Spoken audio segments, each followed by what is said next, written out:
Hyper న్యూస్కి స్వాగతం. గూడూరు పట్టణంలోని శివాలయంలో గ్రహాలకు అధిపతి సైన్యాధిపతి శ్రీవల్లి దేవసేన సమేత సుబ్రహ్మణ్య స్వామివారి కళ్యాణ మహోత్సవం వైభవంగా నిర్వహించారు. భక్తులు అధిక సంఖ్యలో పాల్గొని కళ్యాణాన్ని తిలకించారు. గూడూరు శివాలయంలో గ్రహాలకు అధిపతి శ్రీవల్లి దేవసేన సమేత శ్రీ సుబ్రహ్మణ్యేశ్వర స్వామివారికి విశేష అలంకరణ ఏర్పాటు చేసి మంగళ వాయిద్యాలు, వేద మంత్రాలతో జీలకర్ర బెల్లం కన్యాదానం, మాంగళ్య ధారణతో కళ్యాణ మహోత్సవాన్ని అర్చకులు వైభవంగా నిర్వహించారు. భక్తులు అధిక సంఖ్యలో హాజరై కళ్యాణాన్ని తిలకించి తీర్థ ప్రసాదాలు స్వీకరించారు.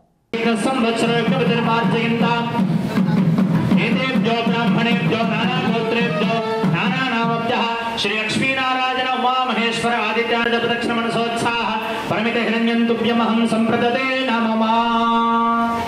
ఇప్పుడు అంటే పూర్వం దేవతలు, ఋషులు, మహర్షులు అంతా కూడా ఒక యజ్ఞాన్ని తలపెట్టారు. లోక కళ్యాణం కోసంగా వారంతా కూడా యజ్ఞం చేస్తూ ఉంటే, ఎవరైనా పూజలు యజ్ఞయాగాదులు చేస్తూ ఉంటే దేవతల్లో బాగా ఈర్ష కలిగేది. ఇంద్రుడు అందరూ చేసేటటువంటి యజ్ఞానికి ఆ దేవేంద్రుడు భయపడిపోయి ఒక రాక్షసుడిని పంపిస్తాడు.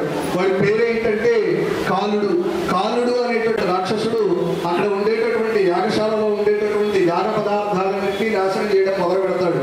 అక్కడ చదవకుండా వెళ్ళి అడ్డుపడుతూ ఉంటాడు, మాట్లాడుతూ ఉంటారు. కాబట్టి ఎక్కడైనా సరే మనం పూజ జరుగుతుంటే చక్కగా వేదం వినకుండా, ఆ వేద శబ్దం ఉచ్చరింపబడకుండా మనం మాట్లాడాము అంటే మనలో రాక్షస ప్రవృత్తి ఉన్నట్టు. కాబట్టి అక్కడ వేద పండితులు వేద మంత్రాలు చదువుతూ ఉంటే అది చదవకుండా అడ్డుపడుతూ ఉంటాడు. అయితే ఈ ఋషులు, మహర్షులంతా కూడా ఎంతో ప్రార్థన చేస్తారు. వాడు వినడు. బ్రహ్మగారి దగ్గరికి వెళ్తారు. వెళ్ళి, అయ్యా, మేము లోక కళ్యాణం కోసంగా ఒక గొప్ప యజ్ఞాన్ని సంకల్పం చేశాం. ఆ యజ్ఞం అంటే సరిపోవు, పూజ అంటే సరిపోవు, పూజా సామాన్ అంటే సరిపోవు. ముఖ్యంగా వినాయకుడు ఉండాలి. ఇప్పుడు వినాయకుడిని వెతకడం ప్రారంభం చేస్తారు. ఉల్లోకాలు గాలిస్తారు. మంగళకరమైనటువంటి పసుపుని తీసుకొని ముద్దగా చేసి అందులో వినాయకుడిని ఆవాహన చేసి పూజ చేయండి. ఆయన వస్తాడు, మిమ్మల్ని అనుగ్రహిస్తాడు. శాలకు వెళ్ళి చక్కగా మంగళకరమైనటువంటి పసుపుని తీసుకొని వినాయకుడిని తయారు చేసి ప్రాణ ప్రతిష్ఠ చేసి పూజ చేస్తారు. ఆ పూజ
2025-26 ఆర్థిక సంవత్సరానికి ముందుగానే ఇంటి మరియు నీటి పన్నులను చెల్లించిన ఎడల ప్రభుత్వం 5% రాయితీ ఇవ్వడం జరిగిందని ప్రజలందరూ ఈ అవకాశాన్ని సద్వినియోగం చేసుకోవాలని గూడూరు పురపాలక సంఘం కమిషనర్ వెంకటేశ్వర్లు కోరారు. గూడూరు పట్టణంలోని పురపాలక సంఘ కార్యాలయంలో కమిషనర్ వెంకటేశ్వర్లు మీడియాతో మాట్లాడుతూ రాబోయే ఆర్థిక సంవత్సరానికి ముందుగానే పన్నులు చెల్లిస్తే ప్రభుత్వం 5% రాయితీ ఇవ్వడం జరిగిందని తెలిపారు. పాత బకాయిలపై 50% వడ్డీ రాయితీలు కల్పించిందని, ఈ అవకాశం ఏప్రిల్ 30వ తేదీ వరకు మాత్రమే అని వెల్లడించారు. పట్టణ ప్రజలందరూ ట్యాక్స్ బకాయిలను చెల్లించి పట్టణ అభివృద్ధికి సహకరించాలని కోరారు. చాలా మంది కొళాయి పన్నులు చెల్లించడం లేదని, బకాయిలు చెల్లించిన ఎడల వారిపై చట్ట ప్రకారం చర్య తీసుకుంటామని హెచ్చరించారు. ప్రతి సంవత్సరం లాగానే ఈ సంవత్సరం కూడా 5% రాయితీని మన ఆస్తి పన్ను చెల్లింపు మీద ప్రభుత్వం ఇచ్చింది కాబట్టి ఇది ఇంకా 2 రోజులు మాత్రమే అవకాశం ఉంది. ఈ రోజుతో కలిపి ఇంకా 3 రోజులు మాత్రమే అవకాశం ఉంది. 28, 29, 30 తేదీలు.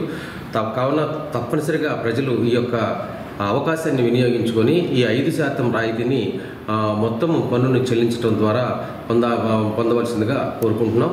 ఈ 25, 26 ఆర్థిక సంవత్సరానికి ఆస్తి పన్ను, ఖాళీ స్థలం పన్ను వెంటనే చెల్లించవలసిందిగా పుర ప్రజలందరినీ కోరుకోవడం జరుగుతుంది. అలానే ఏదైతే 50% వడ్డీ రాయితీ ఉందో ఈ వడ్డీ రాయితీ కూడా ఈ 3 రోజులు మాత్రమే మనకి అందుబాటులో ఉంటుంది కాబట్టి గత బకాయిలు ఏమున్నా సరే అందులో ఉన్నటువంటి వడ్డీలో 50% రాయితీ పొంది వెంటనే ఆ వైవర్ పొంది ఆ పన్ను మొత్తం ఏకమొత్తంగా చెల్లించినట్టయితే ఆ యొక్క 50% వర్తిస్తుంది. కాబట్టి ఈరోజు, రేపు, ఎల్లుండి అంటే 30వ తేదీ అర్ధరాత్రి 12 గంటల లోపల ఈ యొక్క పన్నులు కానీ చెల్లించినట్టయితే 50% వైవరు వస్తుంది, అలానే 5% రాయితీ వస్తుంది. కాబట్టి ఈ ప్రభుత్వం ఇచ్చినటువంటి 2 అవకాశాలు వినియోగించుకోమని చెప్పని అందరినీ కోరుకోవడం జరుగుతుంది. అలానే నీటి ఛార్జీలు ఏవైతే ఉన్నాయో ప్రజలు మనకి ట్యాపుల ద్వారా నీరు పొందుతున్నారు.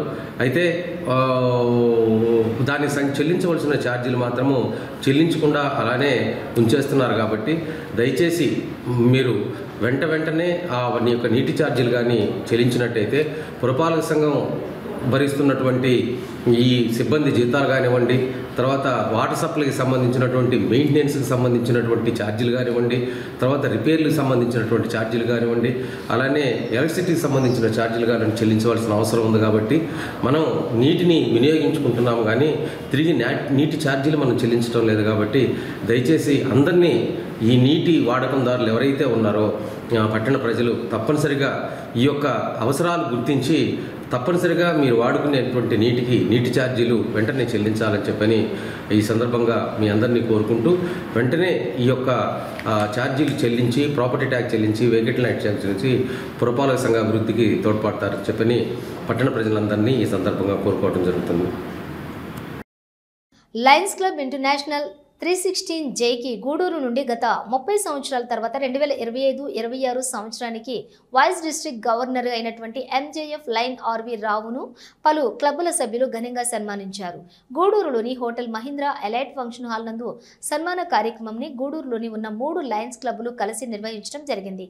ఈ కార్యక్రమానికి 3 lions clubs presidents, secretaries, treasurers, senior సభ్యులు మరియు మెంబర్స్ మరియు గూడూరులో ఉన్నటువంటి 2 rotary clubs presidents, secretaries, senior సభ్యులు మరియు మెంబర్స్, అన్ని సేవా సంస్థల ప్రతినిధులు పాల్గొని సత్కరించడం జరిగింది. ఈ కార్యక్రమానికి ముఖ్య అతిథిగా గౌరవనీయులు డాక్టర్ జనార్దన్ రెడ్డి పాల్గొని ఆర్వి రావుని ఘనంగా సత్కరించి ఉచిత కుట్టు శిక్షణ నేర్చుకున్నటువంటి మహిళలకు సర్టిఫికెట్స్ ను అందజేశారు.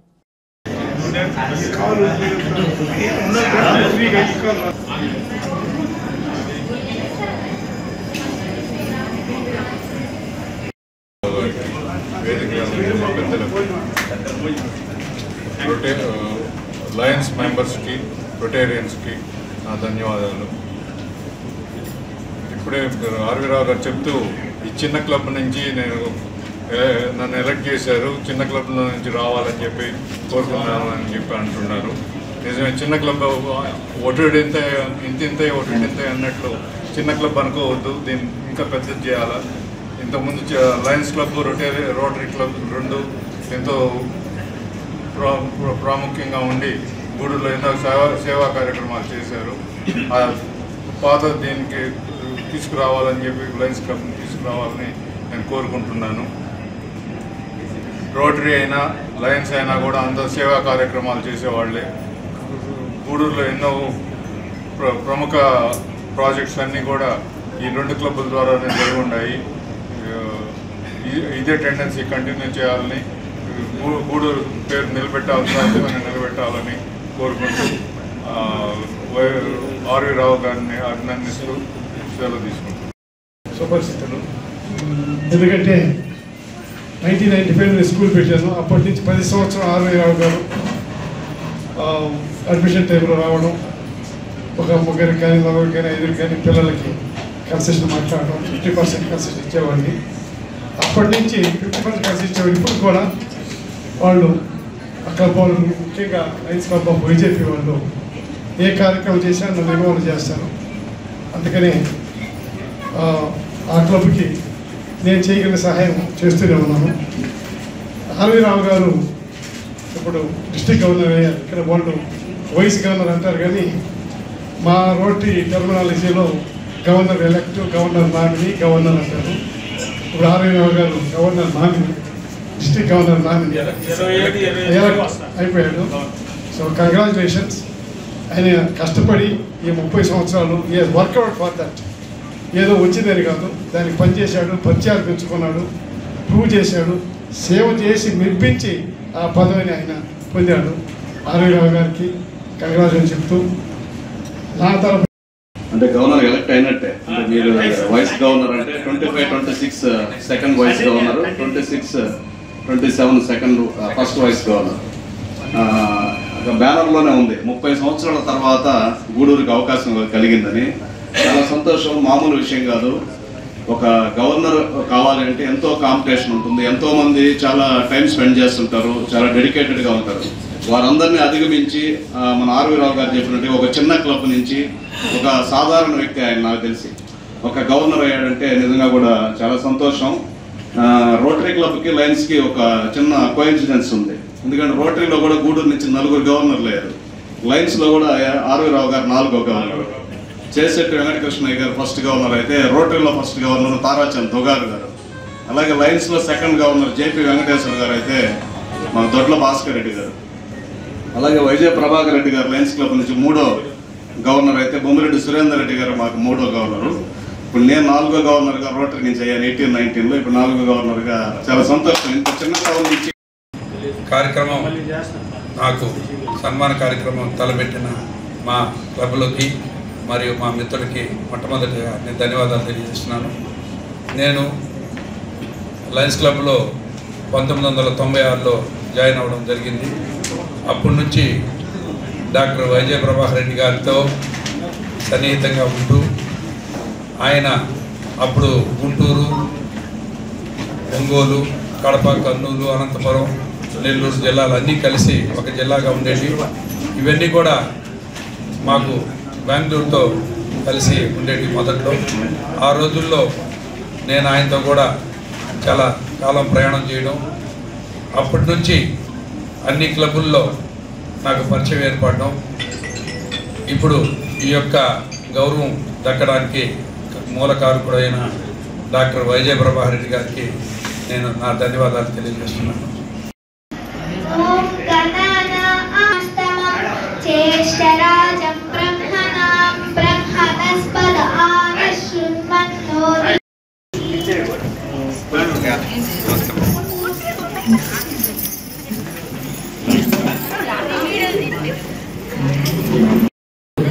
ఈ యొక్క కార్యక్రమాన్ని ఎల్లగొట్టి ప్రారంభించవలసిందిగా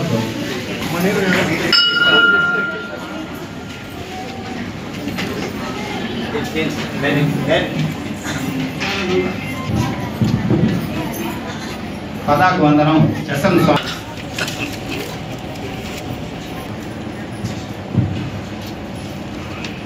అందరూ నేను చెప్పిన విధంగా ఈ పదార్థం మన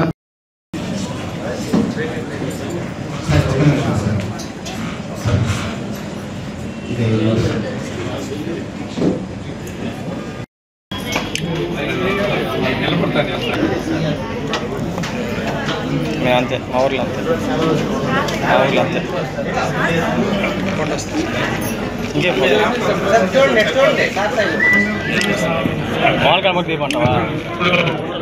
సంపాదన చేస్తున్నారు.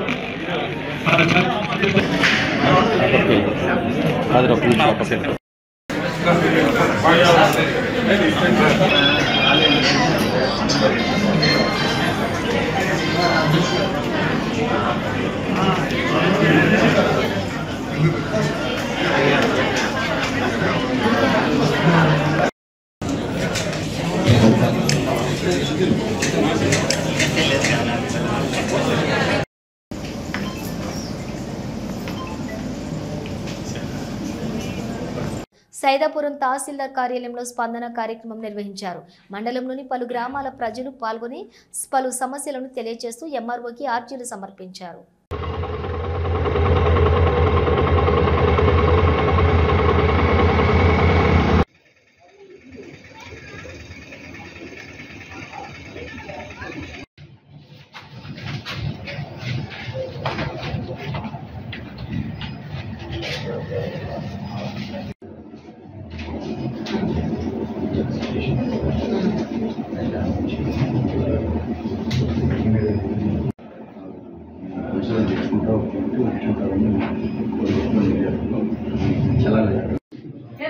తీసుకొచ్చి చూపించినారు. ఫైల్స్ పెట్టమంటే ఫైల్స్ పెట్టకపోతే ఏం చూపించినట్టు?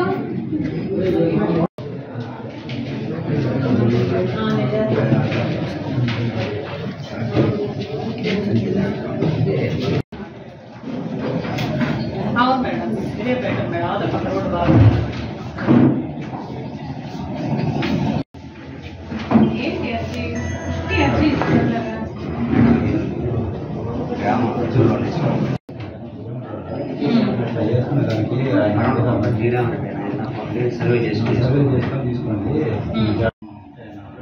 సరే, ఆధార్ కార్డు ఎవరికైనా ఒకరిది ఇక్కడ సంతకాలు పెట్టున్నారు కదా, వీళ్ళలో ఒక ఆధార్ కార్డు పెట్టండి. ఆధార్ కార్డు కావాలి.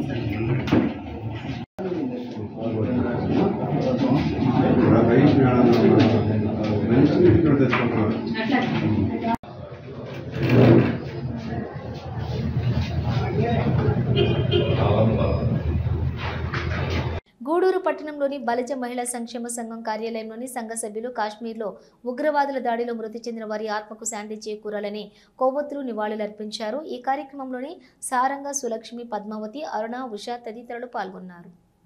పర్యటనకి విహారయాత్రకి వెళ్ళిన వారిలో 26 మందిని పాకిస్తాన్ ఉగ్రవాద సంస్థ వాళ్ళు హతమార్చారు.